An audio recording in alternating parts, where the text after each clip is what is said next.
안녕하세요. 영화 한 잔의 주인장입니다. 오늘의 한 잔은 빈 벤더스 감독의 1984년작 파리 텍사스입니다. 이 영화는 재개봉을 해서 극장에서 만나볼 수 있는 영화인데요. 제가 이 영화를 처음 봤을 때 한 가지 감각이 강하게 남아 있습니다. 뭐냐면 이 영화가 나에게 아무것도 알려주지 않지만 왜 내가 계속 보고 있는 걸까? 저 인물에게 나는 어떤 감정을 느끼고 있고 또 어떤 부분을 공감하고 있나 였습니다.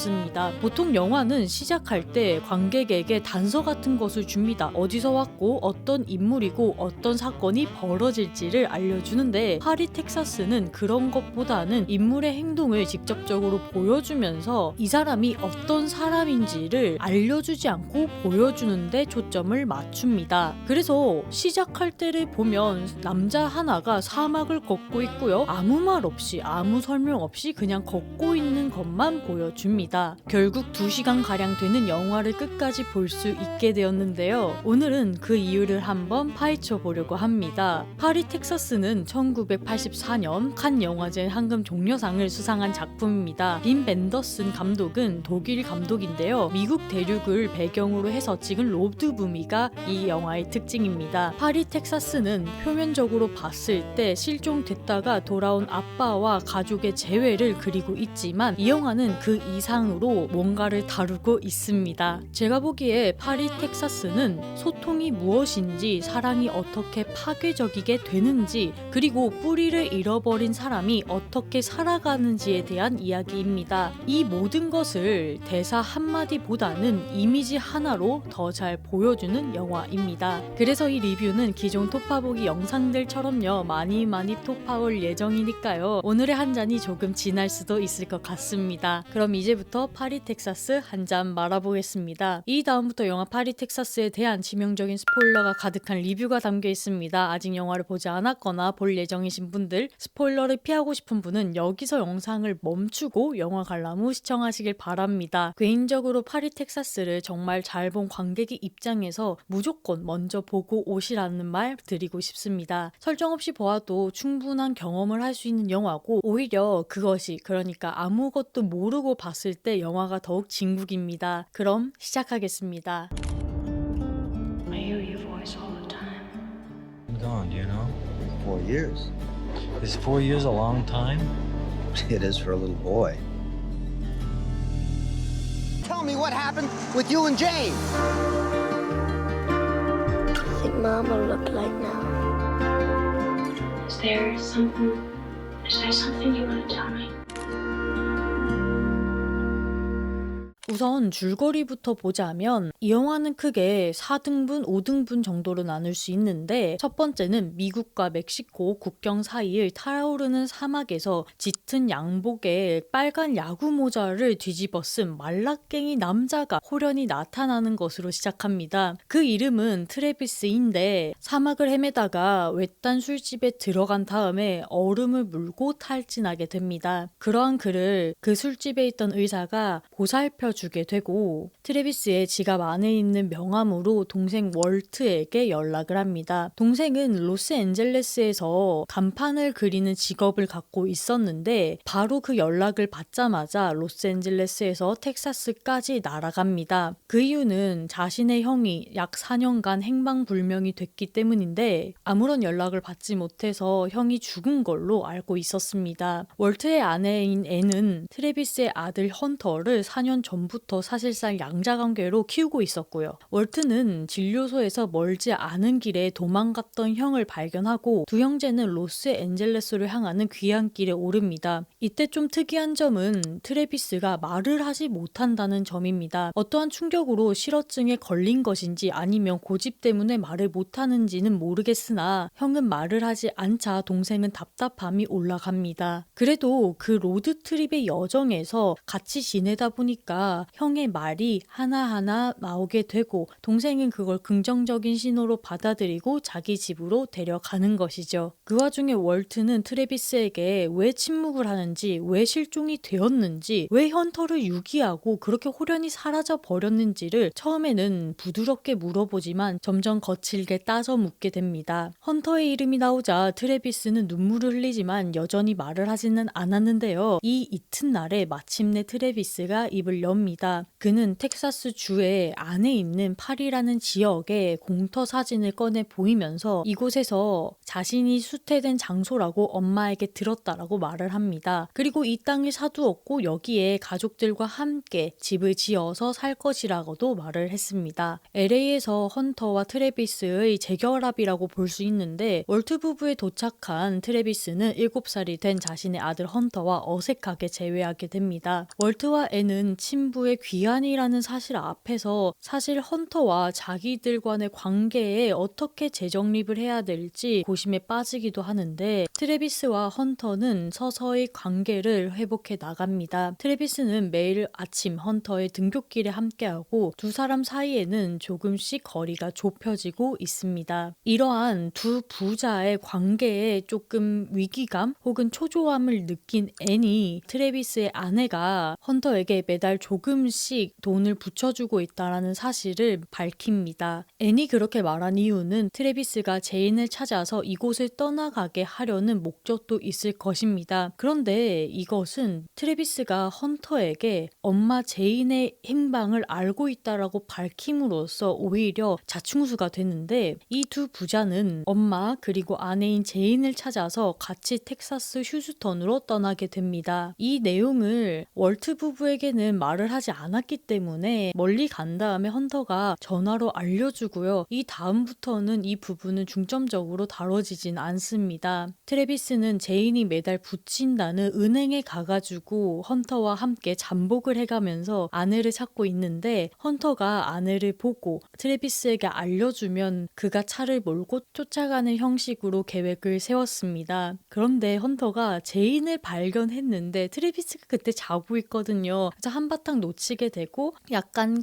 추격전을 벌인 다음에 휴스턴의 한 클럽에서 제인을 발견합니다. 이게 딱 봐도 불건전하게 보였기 때문에 헌터는 차 안에 있고요. 트래비스만 제인을 만나려고 그곳에 들어갑니다. 초반에는 잘못 들어가서 2층으로 들어갔지만 안내를 받아서 1층으로 내려간 다음에 제인을 제외하게 되는 것이죠. 이때 제인은 유리 칸막이 너머로 상대방이 자신을 볼 수 있지만 자신은 상대방이 볼 수 없는 공간에서 전화를 통해 손님의 이야기를 들어주는 일 혹은 조금 섹슈얼한 일을 하는 것으로 보입니다. 이 다음 부분이 영화의 명장면 혹은 가장 인상 깊은 부분으로 사람들이 많이 뽑을 장면인데요. 트래비스는 제인이 있는 방으로 들어가고 수화기를 듭니다. 사실 이 앞전에 미리 제인을 만났는데 그때는 자신의 감정을 주체하지 못하고 조금 화 비슷하게 냈거든요. 근데 이번에는 그렇게 하지 않기 위해서 자신은 등을 돌리고 제인을 바라보지 않은 채 제3자의 입장에서 이야기를 풀어갑니다. 그는 처음에 어떤 남자와 어린 여자아이의 이야기를 꺼내면서 둘은 금방 사랑에 빠져 충분히 준비가 되기 전에 아이를 낳고 결혼했다라고 말합니다. 제인은 처음에 의아해하다가 이야기가 점점 구체적으로 들리게 되고 그 이야기가 자신의 삶과 일치하자 전화기 너머의 목소리가 누구인지 깨닫습니다. 바로 트래비스인 것이죠. 트래비스는 두 번의 대화 끝에 자신의 폭력성과 집착 그리고 그것이 결국 자신이 두 사람의 관계를 파국으로 이끌었음을 고백하고 제인에게 용서를 구합니다. 이때 연출을 좀 보자면 원래 제인은 트래비스를 볼 수 없는 그런 구조로 되어 있잖아요. 근데 이거를 바꿉니다. 트래비스가 제인에게 그쪽 방에 불을 꺼보라고 하고 트래비스의 방 안에 불을 비춰주면서 트래비스는 제인을 볼 수 없지만 제인인 트래비스를 볼 수 있는 이런 관계로 전환을 시키는 것이죠. 그래서 이 장면은 로저 이버트가 영화 역사상 가장 위대한 독백 중 하나라고 평가한 대목입니다. 이 독백을 통해서 제인은 헌터가 자신을 기다리고 있었음을 알게 되고요. 자신의 아들이 한 호텔에서 자신을 기다리고 있음도 알게 됩니다. 이제 결말부를 얘기를 해야 될 텐데 트래비스는 헌터가 기다리는 호텔방으로 제인을 안내합니다. 합니다. 4년 만에 만난 모자가 재회를 이루고요. 트래비스는 그 자리를 떠납니다. 그는 과거의 광기 때문에 가족을 잃는 것으로 끝내는 것이 아니라 그의 희생을 통해서 가족을 잃습니다. 그들은 사랑하기 때문에 그들 곁을 떠나는 것이죠. 그래서 영화 마지막에 트래비스는 주차장 같은 곳에서 그 호텔 방을 바라보고 있고 차마 들어가지 못한 채 쓸쓸해 보이기도 하고 허무해 보이기도 하는 그 뒷모습을 남겨준 채 영화가 마무리됩니다. 이렇게 줄거리를 알아봤으니까요. 본격적으로 한번 톱파보겠습니다.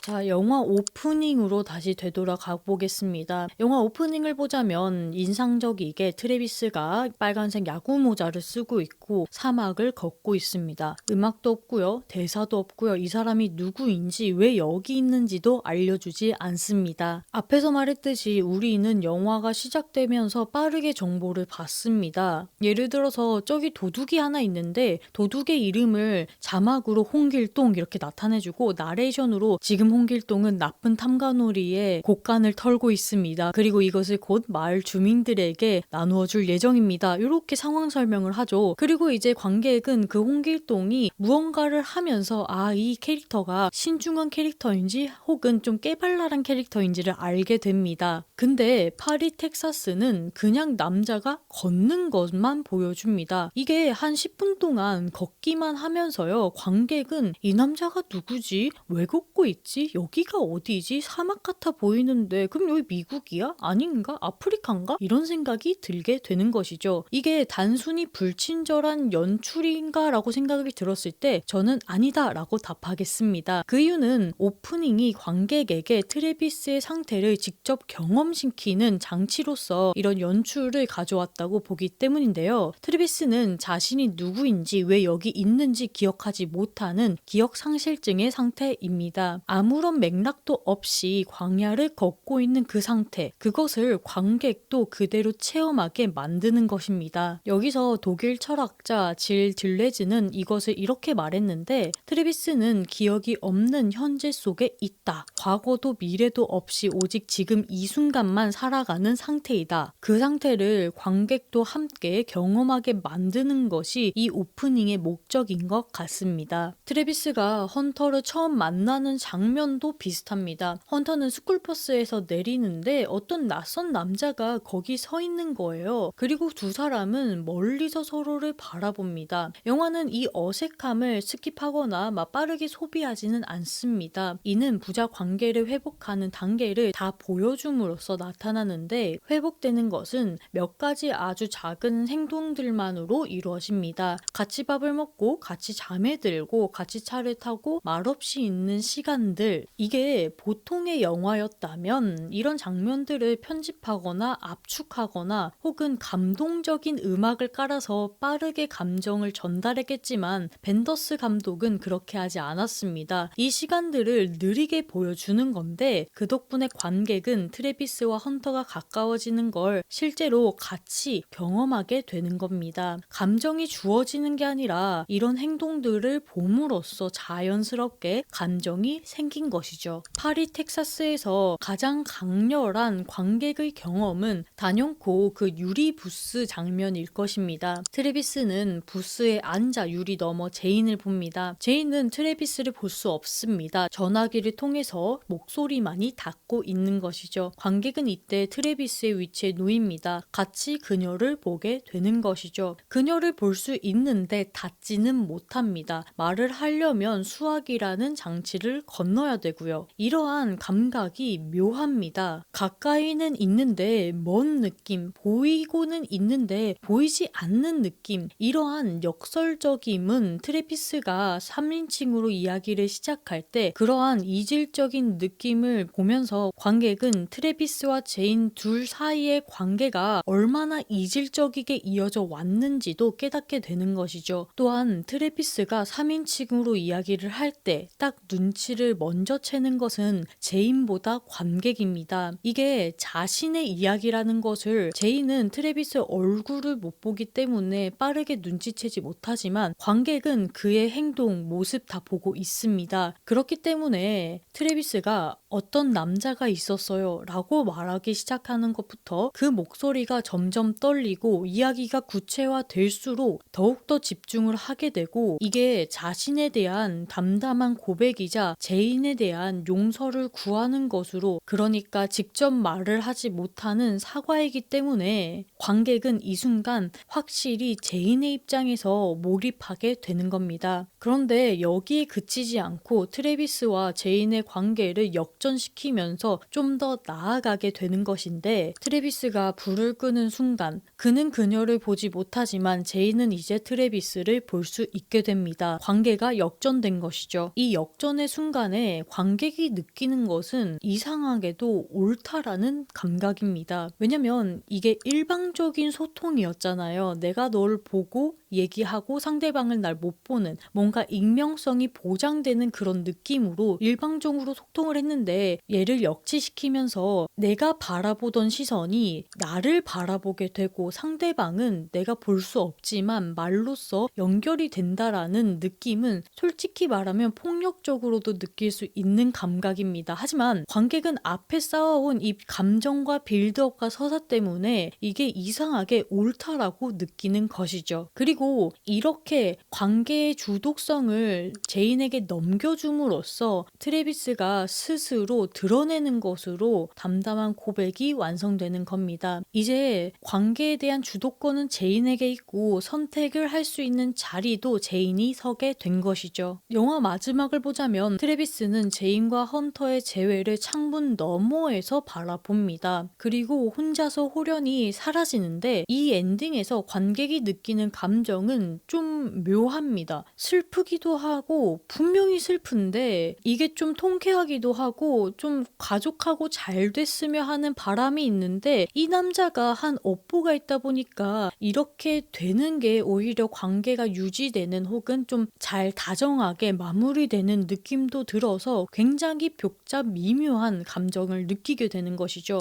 엔딩의 장면은 누가 말할 것도 없이 가족이 해체되는 순간입니다. 그리고 일반적으로 가족이 해체되는 것은 안 좋은 일로 받아들이죠. 그러나 이 가족 해체 장면은 옳다는 생각이 듭니다. 왜냐면 트래비스가 함께 있어서는 안 된다는 것을 본인도 알고 있고 관객도 알고 있기 때문입니다. 그가 가족에게 줄 수 있는 가장 좋은 것은 그가 사라지는 것뿐이니까요. 슬프지만 옳은 엔딩을 관객이 자연스럽게 받아들이는 것은 파리 텍사스가 트래비스의 이야기를 잘 쌓아왔기 때문입니다. 강요된 감동이 아니라 자연스럽게 도달한 이해, 이게 벤더스 감독이 관객 경험을 설계하는 방식입니다. 그럼 이제부터 감독이 선택한 연출에 대해서 좀 봐볼 텐데 그 유리 부스 공간 있잖아요. 왜 하필이면 그 공간이었을까라는 생각이 정말 많이 들더라고요. 이 공간을 떠올려보면 남자는 어두운 칸막이 방에 앉아있고 유리 너머의 밝은 방에는 여자가 앉아있습니다. 남자는 여자를 볼 수 있지만 여자는 남자를 볼 수 없고요. 서로의 목소리는 전화기 수화기를 통해서 닿을 수 있습니다. 감독은 왜 이런 공간을 선택했을까요? 이 공간은 트래비스와 제인의 관계 전체를 시각적으로 압축하는 공간이기 때문입니다. 트래비스는 제인을 너무 사랑해서 집착했고 가두고 통제하고 묶어놓고 불도질렀죠. 그 관계의 핵심은 그가 그녀를 보고 있지만 그녀의 입장에서는 그를 볼 수 없었다라는, 즉 비대칭적이고 일방적인 시선, 관계가 있었다라는 것을 보여주는 것입니다. 그래서 이 유리부스 자체가 정확히 그것을 은유하고 있죠. 물리적 구조 자체가 그들의 관계를 말해주고 있는 겁니다. 그러다가 트래비스가 불을 끄는 순간 유리의 방향이 바뀌게 됩니다. 이제 제인이 트래비스를 볼 수 있고 그는 그녀를 볼 수 없습니다. 이거는 단순한 연출 트릭이 아니라 트래비스가 스스로를 제인에게 드러냄으로써 관계의 권력 구조가 변하게 되는 것이죠. 그는 처음으로 제인에게 보이는 사람이 된 것입니다. 들레즈 철학에서는 이걸 크리스탈 이미지라고 부른답니다. 실제와 반영이 구분 불가능해지는 이미지. 유리 안에서 제인의 실제 모습과 반영된 모습이 겹쳐진 것처럼 그들은 과거와 현재, 가능성과 불가능성이 같은 화면 안에 공존하게 되는 것이죠. 감독은 이 개념을 공간으로 구현하면서 유리 부스를 들고 온 것입니다. 그 다음에 이 트래비스라는 인물의 서사를 좀 보고 싶은데, 이 영화에서 트래비스는 무언가를 막 해결해 나가려고 하지는 않습니다. 보통 영화라면 주인공이 목표를 향해서 나가고 장애물을 극복하고 변화해 나갑니다. 예를 들어볼까요? 최근에 주인장이 엄청 재밌게 본 킬빌 더 홀 블러디 어페어 있지 않습니까? 거기 주인공인 키도는 복수하겠다는 리스트를 적고요. 그 복수를 향해서 신체를 단련하고 실제로 죽여나가면서 또 자기가 위험에 처하는 장애물을 극복해 나가면서 복수를 성공시킵니다. 자, 이걸 가지고 트래비스라는 주인공을 봐보면 정말 키도와는 상반된 입장에 있다는 걸 알 수 있어요. 물론 표면적으로는 아내인 제인을 찾겠다라는 목적이 있지만 그 여정이 일반적인 서사처럼 느껴지지는 않습니다. 봐봐요. 키도는 내가 복수를 하겠다라는 이유가 뭐죠? 끔찍한 일을 당했기 때문에, 그래서 복수를 하겠다 한 거고, 복수 리스트 5명을 적어서 그것을 착실히 이행해 나가죠. 그런데 트래비스는 이 움직임에 인과율이 없습니다. 무슨 말이냐면 자기가 제인을 찾을 거예요. 근데 왜 찾으려고 하죠? 자기가 보고 싶어서? 헌터를 주려고? 아니면 뭐 다른 걸 하고 싶어서 제인을 찾나요? 그냥 제인이 어디 있다라는 것을 들었기 때문에 찾게 되는 겁니다. 그러니까 트래비스가 뭔가를 해서 굳은 결심을 가지고 난 이제 아내랑 재결합을 해가지고 저 파리에서 집을 짓고 살 거야 라는 목표 때문에 제인을 찾고 헌터를 찾아서 가족이 재결합되는 것이 아니라 트래비스는 그냥 흘러가는 대로 삽니다. 들레즈는 이것을 산보라고 불렀는데 목적 없이 배회하는 것 자체가 이 영화의 구조가 되는 방식입니다. 감독은 왜 이런 구조를 선택했을까요? 저는 이게 트래비스라는 인물을 더 정직하게 표현하기 위해서라고 생각이 듭니다. 자, 봐봐요. 4년 동안 아무도 모르게 사라져 있다가 갑자기 나타난 사람이 트래비스입니다. 그런데 이 사람 기억도 없고요. 계획도 없고요. 말도 못하고요. 이유도 없이 그냥 걷고만 있는 사람이에요. 그런 사람의 여정에서 정확한 목표가 있고 그것을 행위한다는 것 자체, 그러니까 고전 할리우드 서사 구조를 그대로 따라간다면 이게 말이 될까요? 말이 안 되죠. 그리고 이 구조가 만들어내는 다른 효과도 있습니다.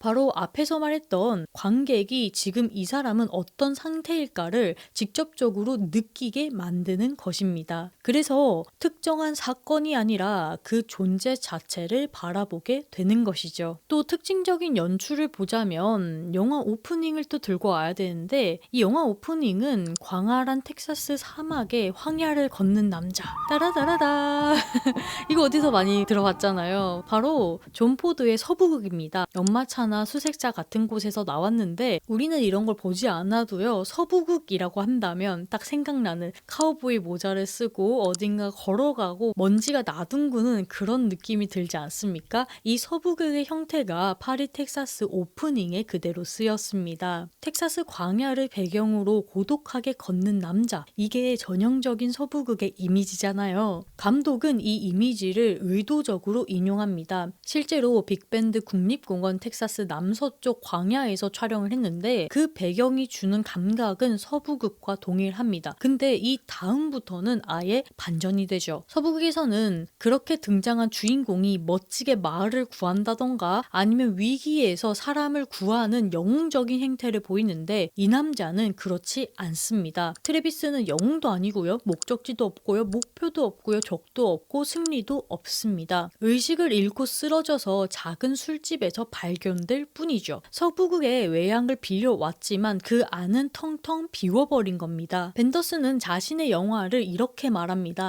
내가 이 영화에서 보여주고자 하는 모든 것은 텍사스에 있다. 텍사스는 축소된 미국이다. 이렇게 말합니다. 그는 미국이라는 나라를 사랑했지만 동시에 비판했던 감독입니다. 서부극이라는 미국 영화의 가장 순수한 장르를 빌려와서 그것을 일부러 해체시킨 거죠. 이런 맥락에서 제목에 대해서 이야기 이야기를 하지 않고 넘어갈 순 없는데요. 파리 텍사스, 이게 실제로 존재하는 지명입니다. 텍사스주의 북동쪽에 있는 작은 마을인데, 근데 영화에서 트래비스가 이 장소에 집착하는 이유가 참 흥미롭습니다. 자신의 부모님이 자신을 거기서 잉태했다고 믿기 때문에, 그래서 그 땅을 사고 거기에서 헌터와 제인과 같이 집을 짓고 살아가겠다라는 꿈도 꾸고 있는데, 여기서 중요한 것은 그가 직접 그 공간에 가보지는 않았다라는 겁니다. 사긴 샀지만 가보지는 않았고요. 거기에 관련된 사진만 한 장 갖고 있습니다. 파리 텍사스는 트래비스에게 뿌리 같은 의미입니다. 자신이 어디에서 왔는지 말해주는 장소, 근데 그 뿌리는 사진 속에만 존재하는 것이죠. 실제로 확인되지도 않은, 어쩌면 사실이 아닐 수도 있는 이야기를 트래비스는 그대로 믿고 있는 것인데, 이게 현대인의 정체성 위기와 닮아 있습니다. 우리도 자신의 뿌리를 자주 과거의 기억이나 이미지 속에서 찾지 않나요? 실제로 확인할 수 없는 어딘가에 있을 것 같은 고향, 이것을 제목 자체가 담고 있는 겁니다. 파리라는 세계 도시의 이름이 텍사스라는 황무지에 붙여 있는, 유럽과 미국, 문명과 황야, 꿈과 현실, 이런 것들을 트래비스의 정체성의 자재처럼 어디에서 완전히 속해지지 않는 이름으로서 표현한 것이죠. 마지막으로 트래비스가 그 유리부스 장면에서 3인칭으로 이야기하는 이유에 대해서 알아보겠습니다. 어떤 남자가 있어요 라고 시작을 하는데, 왜 트래비스는 나라고 하지 않고 어떤 남자라고 말을 할까요? 저는 이게 트래비스가 아직 자신의 과거를 직접적으로 마주할 수 없기 때문이라고 생각을 합니다. 너무 오래 기억을 지우고 살았기 때문에 내가 이런 짓을 했다라고 말하는 게 아직까지는 불가능한 거예요. 그래서 3인칭으로 거리를 만드는 겁니다. 그 이야기가 자신의 것이란 것을 알고 있음에도 불구하고 조금 멀리서 바라보고 꺼내는 방식인 것이죠. 그리고 그 이야기를 하다가 점점 그 거리가 가까워지게 된 겁니다. 더 구체적이게 되고 감정이 실리면서 어느 순간부터는 그 남자와 나의 경계가 흐릿해지는 것이죠. 제인이 그 경계가 사라진 것을 알아차렸을 때, 그제서야 트래비스의 고백이 완성되는 순간이 됩니다. 어떤 남자의 이야기가 아니라 당신의 이야기로. 이 연출 선택 하나가 그 긴 고백 장면 전체를 살아있게 만들어 주는 겁니다.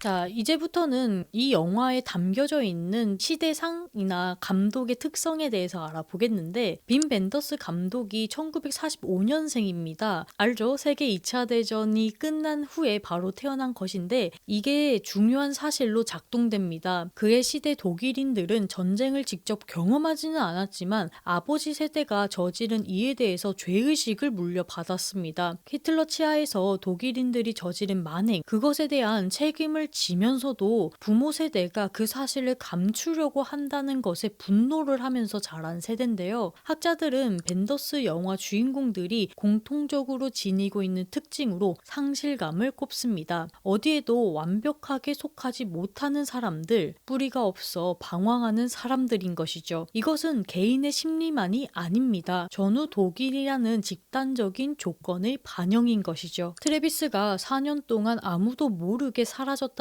것, 자신이 저지른 일 앞에서 기억을 지우려고 황야를 헤맨다는 것, 이것이 전후 독일 세대의 자화상과도 겹쳐집니다. 죄를 알면서도 직접 마주하지 못하고 스스로 지우며 방황하다가 결국 고백을 통해서만 나아갈 수 있는 것이죠. 그리고 벤더스에게 미국은 복잡한 대상입니다. 그는 어린 시절부터 미국 영화와 음악을 사랑했습니다. 로큰롤, 할리우드, 로드무비 등을 좋아했는데, 이런 미국 문화는 그에게 동경의 대상입니다. 그런데 1982년 포콜라의 초청으로 미국으로 건너가서 하메트라는 영화를 만들었다가 처참하게 실패하고 할리우드 시스템이 그의 작품을 빼앗아버리는 안 좋은 경험을 하게 됩니다. 프로듀서들이 개입을 해서 편집으로 바꾸고 감독이 만들려고 했던 영화가 아닌 다른 영화가 탄생한 것은 꽤나 좌절스러운 경험입니다. 그 배신감과 환멸 속에서 그는 사물의 상태를 만들었고 바로 다음에 파리 텍사스를 만들었습니다. 그래서 이 영화 속의 미국의 이미지들, 텍사스의 사막, 네온 사인, 모텔, 고속도로 이런 것들을 아름답게 찍었지만 동시에 공허하게 보이는 이유가 바로 이것입니다. 동경했지만 배신당한 사람을 눈으로 바라본 미국인 것이죠. 그 아름다움을 인정하면서도 그 속에 공허함을 숨기지 않는 겁니다. 파리 텍사스는 감독 자신에게 있어도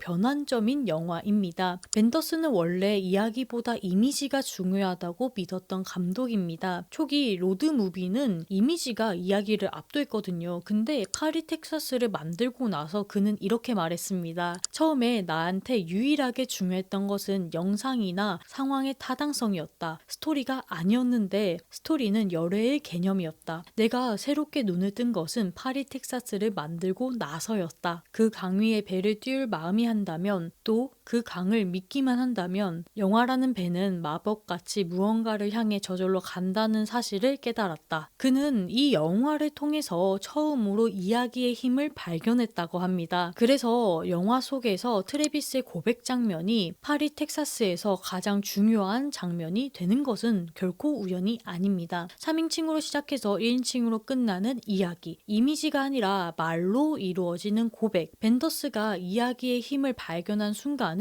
영화 안에 담은 것 같기도 합니다. 마지막으로 지금 이 영화 파리 텍사스가 의미하는 바에 대해서 이야기하고 싶습니다. 다시 유리부스 장면으로 넘어가 볼게요. 유리로 격리된 채 상대방을 바라보고 전화기를 통해서만 목소리가 닿는 그 구조, 이게 지금 우리가 사는 방식과 얼마나 닮아 있을까요? 우리는 화면 너머로 서로를 바라봅니다. 메신저와 소셜 미디어를 통해서 이야기를 하고 검색을 하기도 합니다. 좋아요를 누르고 짧은 문자를 보내고 이모지로 감정을 전달하기도 하는데 그 편리함이 점점 우리를 유리 뒤로 가두고 있는 것은 아닐까요? 트래비스가 유리 뒤에서 제인을 바라볼 때 그가 느끼는 그 안도감과 슬픔, 볼 수 있지만 닿을 수는 없는 그 감각이 마치 현대의 소통이 가진 감각과 정확히 같다라는 생각이 들었습니다. 1984년 영화가 나온 지 한 42년 정도 나왔나요? 42년 뒤에 관객이 이런 것을 느낄 거라고 유도하고 만든 장면은 아닐 것입니다. 그렇지만 인간의 연결과 단절이라는 보편적인 조건을 다루고 있기 때문에 시대를 건너서 우리에게 닿게 된 겁니다. 그리고 트래비스의 텍사스 사진을 좀 보자면 자신이 태어난 곳이라고 믿지만 한 번도 가본 적 없는 것의 사진, 이거 지금 우리가 구글 스트리트 뷰에서 한 번도 가본 적 없는 것을 경험하고 인스타그램에서 가보지 않은 장소를 보고 유튜브에서 다른 여행지를 보는 그 감각하고 같다는 느낌이 들었습니다. 그래서 조금 철학적으로 정리하자면 트래비스의 사진은 그 시뮬라클의 원형인 것 같습니다. 이미지로 대체된 현실이자 실제 대신에 이미지를 뿌리로 삼고 사는 삶인 것이죠. 이제 마무리를 좀 지어볼 건데 파리 텍사스는 무엇에 관한 영화일까? 라고 하자면 표면적으로는 실종되었다가 돌아온 아버지와 가족의 재회하는 이야기입니다. 하지만 그 밑에는 훨씬 많은 것들이 숨겨져 있죠. 기업과 망각에 대해서, 소통의 불가능성과 가능성에 대해서, 뿌리 없음에 대해서, 사랑이 어떻게 파괴적일 수 있는지에 대해서, 그리고 결국 어떻게 그것을 말할 수 있는지에 대해서 보여주는 영화였습니다. 트래비스가 3인칭으로 시작해서 결국 자신의 목소리로 고백에 이르듯이 이 영화도 처음에는 아무것도 말해주지 않다가 결국 가장 중요한 것을 말을 합니다. 파리 텍사스가 대단한 이유는 그것을 설명하지 않고 그저 보여준다는 점입니다. 유리창 하나, 불빛을 역전 하나, 주차장에서 혼자 서 있는 뒷모습 하나로 말하지 않아도 전달될 것들, 할리우드 영화가 훈련시킨 인과율의 해피엔딩 서사 대신에 이 영화는 인간의 존재를 좀 더 정직하게 보여준다는 생각이 들었습니다. 모든 것이 해결되지 않아도 된다고 혼자 떠나는 것이 때로는 가장 사랑하는 방법이라고도 말해주는 것 같았습니다. 빈 벤더스는 이 영화를 만들면서 자신이 이미지 생산자에서 이야기 전달자로 바뀌었다고 말했습니다. 저는 그 전환이 파리 텍사스를 시대를 초월하게 만드는 이유인 것 같습니다. 이미지가 아름다운 영화는 많은데요. 이미지와 영화가 같이 숨쉬는 영화는 드뭅니다. 그리고 같이 숨쉬는 영화가 파리 텍사스라는 생각도 듭니다. 저는 개인적으로 초반에 아무것도 보여주지 않아서 지루하기도 했고요. 그리고 트래비스와 헌터가 관계를 개선해 나가는 그런 점에서 사실 조금 지루했긴 했는데 그러한 사소함을 다 드러냄으로써 인간의 삶이 어떻게 구성되어 있는지를 바라봐 주는 것 같았습니다. 왜 꼭 영화 같은 현실은 영화보다 더한다라는 말이 있지만 영화가 보여주지 않는 현실도 존재하거든요. 그러한 현실을 영화 안에 고스란히 담아서 트래비스라는 인물을 통해서 정직하게 보여준 것 같았습니다. 그리고 저는 개인적으로 엔딩이 참 마음에 들었어요. 제가 앞에서 말했던 모든 의미도 있었지만 그가 속죄할 수 있는 가장 최선의 방법이라고 생각했기 때문입니다. 이렇게 제가 정말 감명 깊게 본 파리 텍사스에 대한 한 줄 평은 용서할 수 있는 허나 받지 않는 입니다. 잔점수는 10잔 중 9잔 원샷을 드렸습니다. 오늘의 한 잔 파리 텍사스는 어땠나요? 사실 조금 어려운 영화일지도 라는 생각도 들었습니다. 왜냐면 제가 좀 지루하게 봤고요. 그 안에 숨겨져 있는 메타포들이나 그런 시대적 상황을 제가 잘 몰랐기 때문이라는 생각도 들었습니다. 혹시 이 영화를 보셨더라면 혹은 영상을 보고 생각나는 의견이나 기억에 남는 장면들 같은 거 댓글로 알려주세요. 저는 무조건 마지막 장면일 것 같습니다. 그리고 안 보셨다면 꼭 보시는 것을 추천드립니다. 요새 날씨가 따뜻해져서 벚꽃이 되게 많이 피었는데 여러분들 다 벚꽃 놀이는 가셨나요? 저는 지금 살고 있는 지방 말고 경주로 내려가서 벚꽃을 한없이 보고 왔습니다. 아마도 제가 올릴 때쯤이면 벚꽃이 많이 졌을 것 같은데 경주에 있는 그 보문단지 주변으로 쫙 드라이브 하면서 본 벚꽃이요 정말 아름답더라고요. 봄 경주 이퀄 봄 벚꽃 이런 느낌으로 아름다운 풍경 그리고 화사한 풍경을 눈에 이렇게 가득 담고 왔습니다. 여러분들도 이제 천천히 오는 그러나 빨리 가는 봄을 얼른 만끽하시길 바라면서 구독, 좋아요, 댓글은 소중한 채널을 운영하는데 아주 큰 힘이 됩니다. 구독, 좋아요 눌러주시고 댓글로 생각을 알려주세요. 그럼 다음 영상에서 뵙겠습니다. 모두들 안녕. 또 봐요.